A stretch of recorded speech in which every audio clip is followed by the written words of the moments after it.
We spend so much time worrying about the market, the economy, the next big thing. But what if the single biggest risk to your financial success wasn't out there at all? What if it's right here, inside the 3-pound survival machine between your ears? Today, we're going to look at how the ancient wiring that kept our ancestors alive is the very thing that can make us so bad with money. So let me just ask you this straight up. When you make a decision with your money, do you think it's a cold, calculated, rational choice? Or is it maybe more of a gut reaction, a biological impulse? The answer to that question, well, it doesn't just explain your own portfolio, it explains pretty much every market bubble and crash in history. Okay, so to really get this, we have to talk about the work of Nobel laureate Daniel Kahneman. He said to think of your brain as having two operating systems. You've got system one, the fast brain. This is your gut instinct. It's automatic, it's emotional, it's intuitive. Then you have system two, the slow brain. This is your conscious, analytical mind. It's logical, it's deliberate, and man, it takes real effort to use. Now, here's the problem. When it comes to investing, we all like to think we're using system two. But most of the time, system one is secretly running the whole show. So let's actually put our brain under the microscope. What does the science tell us is happening in that split second when we decide whether to buy or to sell? Check out this number, 500 milliseconds. That's half a second. That's all the time it takes for your brain to have an emotional reaction. Seriously, studies in a field called neuroeconomics, where they literally hook people up to brain scanners and watch them make financial decisions, show that in just half a second, your emotional system one has already made up its mind. It's already decided, I want that, or this is scary, long before your logical system two has even had a chance to boot up and look at the facts. And that really gets to the core of the problem. It's an evolutionary mismatch. See, our brains are incredible. They evolved over millions of years to do two things really, really well: find the next meal and run away from things with sharp teeth. They're optimized for immediate short-term survival. What they were never designed for is to sit there and calmly calculate the abstract, long-term potential of compound interest in a retirement account. So, because our brain defaults to that fast, emotional system, it creates these little mental shortcuts to get through the day. Psychologists call them cognitive biases, and you can think of them as predictable, repeatable glitches in our thinking. For investors, these glitches are exactly where the danger lies. Okay, now for the heavyweight champion of all biases, loss aversion. Here's how it works. Psychologically, the pain you feel from losing $1,000 is about twice as intense as the joy you feel from gaining $1,000. This is a huge deal. This asymmetry basically hardwires us to be terrified of losses, and it makes us sell at the absolute worst possible time, just to make that intense pain stop. And this isn't just about you or me getting nervous. This scales up with absolutely devastating consequences.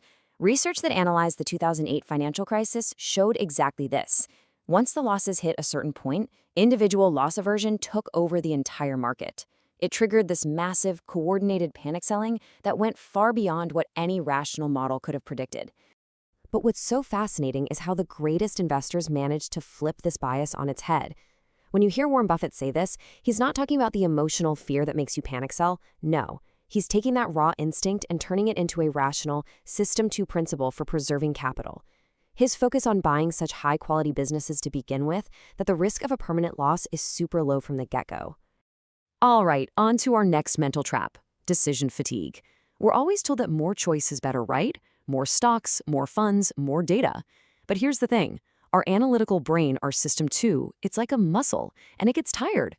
Bombarding it with too many choices doesn't lead to a better decision. It just leads to exhaustion, paralysis, and, way too often, us just making the easiest choice, not the best one. And you can actually see this in the data. They've done studies with eye tracking and brain scans. When people are given an optimal number of choices, their engagement is super high.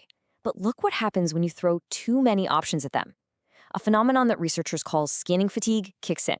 The brain just gets overwhelmed, its engagement level plummets, and it's far more likely to just give up. So we've seen how our individual brains can get tricked. But what happens when you put millions of these biased brains together in a global market, all connected in real time? Well, those small individual errors, they amplify into market-wide madness. Benjamin Graham, who was Warren Buffett's mentor, just nailed this perfectly. In the short run, he said the market is a voting machine. It's a popularity contest. It's driven by emotion, by headlines, by fear and greed. That's the collective system one brain at work. But in the long run, it becomes a weighing machine. Fundamentals, real business value, and cold, hard facts eventually take over. That's system 2 finally winning out. So how exactly does a little bias turn into a huge market crash? It's all about a panic feedback loop. It starts with that individual loss aversion, that deep-seated fear of losing money. That fear then triggers our ancient herd instinct to find safety in numbers. And now, today, modern tools like social media and one-click trading apps act like rocket fuel, amplifying that panic around the globe in seconds. And what you get is a vicious cycle of completely irrational selling. And listen, please do not make the mistake of thinking this is just a problem for amateur investors. The analysis of the 2008 crisis is crystal clear on this. Some of the most destructive herd behavior came from huge, sophisticated financial institutions. It proves that no one, no matter how smart they are, is immune to these deep psychological pressures. So if our brains are so fundamentally flawed for this task, how does anyone ever succeed? Well, the answer lies in consciously developing mental antidotes, strategies to fight back against our worst instincts. This is the real wisdom of the world's greatest investors. This might be the most famous piece of investing advice ever, and it's a direct command. You have to fight your herd instinct. This isn't easy. It requires real psychological strength, the courage to step up and be a buyer when everyone else is panic selling, and the discipline to be cautious when the crowd is popping champagne. And his partner, Charlie Munger, gives us another piece of profound wisdom. He's saying the key to winning isn't about making these brilliant genius-level moves. No, it's about systematically avoiding the common emotionally driven blunders. Your real long-term advantage comes from simple discipline and not making stupid mistakes. And all of this leads to one of the most critical lessons in all of finance. The market tests your character far more than it tests your intellect. A high IQ is not going to save you when your portfolio is down 30% and you feel that panic rising in your chest. The real superpower in investing is emotional discipline. It's a calm, steady temperament. So how do we actually build that temperament? Let's finish up with a practical toolkit. These are actionable steps you can take, starting today, to short-circuit your brain's worst impulses and build a more rational approach to investing. Okay, first, write down your plan. Having a physical document engages your logical brain and acts as an anchor when a storm hits.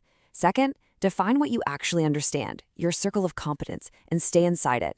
The biggest mistakes happen when we venture into things we don't really get. Third, use checklists. They might seem simple, but they are an incredibly powerful tool to force a rational, unemotional review before you hit buy or sell. And finally, and this is so important, measure your process, not the daily profit and loss. Your success is defined by how well you stick to your smart plan, not by the market's random, chaotic noise day to day. And always remember the wisdom of Ray Dalio. You will make mistakes.